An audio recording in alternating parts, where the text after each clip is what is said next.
नमस्कार, मैं हूँ आपकी दोस्त एमएस आडर और आज मैं आपके लिए लेकर आई हूँ चैप्टर नंबर 27। सौम्या अपने कमरे में इधर उधर घूम रही थी। वो एक तरफ तैयार हो चुकी थी, लेकिन दूसरी तरफ फिर उसने नाइट ड्रेस पहन ली।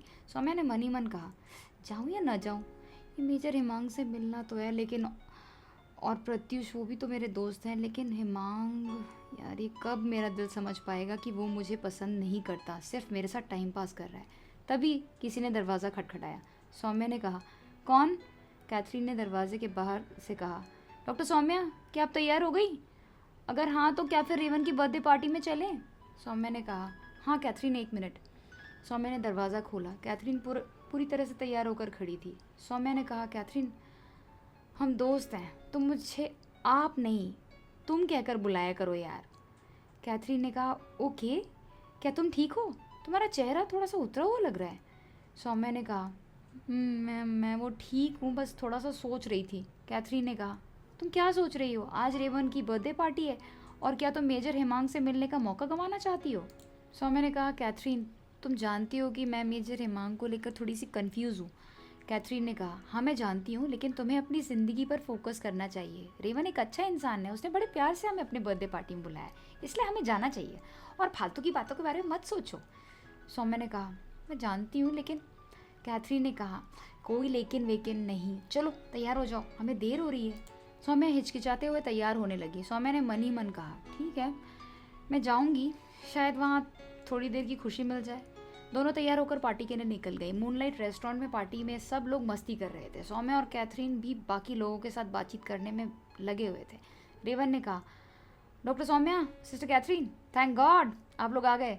मैं आप दोनों को देखकर बहुत खुश हूँ। आज हम सबको एक और खुशखबरी मिली है, राहुल सर का प्रमोशन हो गया है। उनका नाम पैनल में आया था, मगर अभी जाके उनको प्रमोशन हुआ है। उनका कुछ थोड़े टेक्निकल प्रॉब्लम हो गए थे, अब वो कैप्टन से मेजर राहुल बन चुके हैं। सौम्या ने रेवन को गुलदस्ता देते हुए कहा, अरे वाह, लेकिन अभी हमें असली बात पर ध्यान देना है ना, आपका बर्थडे पार्टी है, आपको हार्दिक शुभकामना। फिर सिस्टर कैथरीन ने भी रेवन को बहुत खूबसूरत जैस्मिन फ्लावर का गुलदस्ता दिया। थोड़ी देर बाद मेजर राहुल सौम्या के पास आ गया। मेजर राहुल ने कहा, सौम्या, आप बहुत खूबसूरत लग रही हो। सौम्या ने कहा, थैंक यू, आप भी बहुत अच्छे लग रहे हैं, आपका प्रमोशन हो गया, ये सुनकर मुझे बहुत अच्छा लगा, आपको बहुत बहुत बधाई। मेजर राहुल ने हंसते हुए कहा, ऐसे नहीं, हम लोग पिकनिक जाएंगे और इस बात को सेलिब्रेट करेंगे। इस रविवार को आप मेरी इस पिकनिक को ज्वाइन करने के लिए फ्री रहना, और साथ ही कैथरीन को भी लेकर आना। सौम्या ने मुस्कुराते हुए कहा, ओके। कैथरीन एकटक से मेजर राहुल को देख रही थी। वहीं मेजर राहुल का पूरा ध्यान कैथरीन के ऊपर था। ऐसा लग रहा था जैसे वे दोनों आंखों आंखों में बात कर रहे हों। वहीं थोड़ी देर बाद डॉक्टर सौम्या और मेजर राहुल दोनों बातचीत में बिजी हो गए। सौम्या मेजर राहुल के साथ बातचीत करते हुए हिमांग को ढूंढ रही थी। सौम्या ने मन ही मन कहा, काश हिमांग यहाँ पे होता, मेरे पास खड़ा होता। तभी उसकी नज़र हिमांग पर पड़ी। वो किसी और लड़की के साथ बात कर रहा था। सौम्या ने मन ही मन कहा, कि ये सच में एक प्ले बॉय है। सौम्या का दिल टूट सा गया था। वो मेजर राहुल की ओर मुड़ी और मुस्कुराई। कैथरीन ने सौम्या के कान में कहा, देखो, ज़्यादा मत सोचो। सौम्या ने कहा, हाँ तुम सही कह रही हो। सौम्या और कैथरीन उस रात मेजर राहुल के साथ काफ़ी इंजॉय कर रहे थे। सौम्या ने अपने मन में कहा, मुझे ऐसा एहसास हो रहा है कि मुझे हिमांग के बारे में इतना नहीं सोचना चाहिए, सोचना बंद कर देना चाहिए। बहुत हुआ।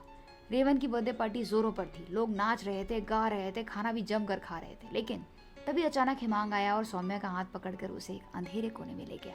उस अंधेरे कोने में सौम्या, हिमांग बिल्कुल अकेले थे। हिमांग ने कहा, सौम्या, तुम बहुत खूबसूरत लग रही हो। सौम्या ने कहा, मेरा हाथ छोड़ो, क्या तुम पागल हो? हिमांग सौम्या के और करीब पहुंच गया। हिमांग के मेटालिक कोलोन की खुशबू सौम्या को दीवाना बना रही थी, लेकिन उसने अपने ऊपर पूरा कंट्रोल किया। वहीं हिमांग साफ साफ सौम्या के तेज़ दिल की धड़कनों को सुन सकता था। हिमांग ने कहा, सौम्या, मुझे तुमसे बहुत कुछ कहना है। सौम्या ने कहा, क्या?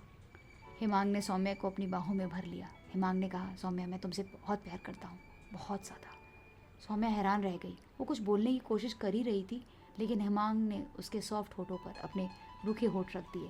सौम्या के मन में बहुत कुछ चल रहा था। उसने अपने मन में कहा, ये तुम क्या कर रहे हो? अगले पल सौम्या ने हिमांग को धक्का दे दिया। सौम्या ने कहा, हिमांग, ये तुम क्या कर रहे हो? हिमांग ने कहा, सौम्या, मुझे माफ़ कर दो, मैं अपने इमोशंस पर काबू नहीं रख पा रहा हूँ, क्या करूँ? सौम्या ने कहा, हम सिर्फ अच्छे दोस्त हैं। हिमांग ने कहा, मैं जानता हूँ, कि तुम भी मुझसे प्यार करती हो। सौम्या ने कहा, मैं तुमसे प्यार नहीं करती। हिमांग फिर से सौम्या के करीब गया। हिमांग ने कहा, सौम्या, मैं तुम्हारे बिना नहीं रह सकता। सौम्या ने हिमांग की आंखों में देखा। उसे हिमांग की आंखों में सच्चा प्यार दिखाई दिया। सौम्या ने मन ही मन कहा, क्या मैं भी तुमसे प्यार करने लगी हूँ? हिमांग सौम्या को फिर से अपने मजबूत बाहों में भर लेना चाहता था। वहीं सौम्या भी हिमांग की बाहों में समा जाना चाहती थी। सौम्या ने कहा, मैं तुमसे प्यार नहीं करती हूँ और ना ही कभी फ्यूचर में तुमसे प्यार कर सकती हूँ। दोनों एक दूसरे से थोड़ी दूरी पर जाकर खड़े हो गए। वहीं दूसरी ओर कैथरीन मेजर राहुल के साथ बातचीत कर रही थी। कैथरीन ने कहा, राहुल, आप बहुत अच्छे इंसान हो। मेजर राहुल ने कहा, थैंक यू कैथरीन, आप भी बहुत अच्छी हो। कैथरीन शर्मा गई। मेजर राहुल ने मन ही मन कहा, कैथरीन, तुमसे प्यार करता हूँ यार मैं, लेकिन तुमसे कहने की हिम्मत नहीं कर पा रहा। अरे राहुल, बोल दे भाई, बोल दे। कैथरीन को बता दे कि तू उसे अपनी लाइफ पार्टनर बनाना चाहता है। अरे ये बोलना इतना मुश्किल क्यों हो रहा है यार। दूसरी ओर रेवन थोड़ा परेशान लग रहा था। अब आने वाले चैप्टर में हम जानेंगे कि आखिर आगे क्या क्या होगा। रेवन क्यों परेशान है। हिमांग को फिर से सौम्या ने ठुकरा दिया। सौम्या उसे चाहती है लेकिन वो उसे नहीं स्वीकार कर सकती। उसके लाइफ में ऑलरेडी डॉक्टर आयुष है, जो उसको उसकी माँ ने उसके लिए चुना है। और यहाँ पर कैथरीन को चाह के भी राहुल प्रपोज नहीं कर पा रहा, जबकि वो उसे लाइफ पार्टनर बनाना चाहता है, कोई टाइम पास नहीं कर रहा। आने वाले एपिसोड में इन सारी रोमांचक बातों के बारे में हम जानेंगे।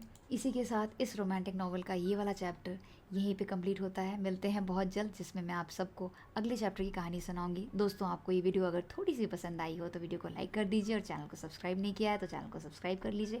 Thank you for watching. हमेशा मुस्कुराते रहिए। Have a blissful life.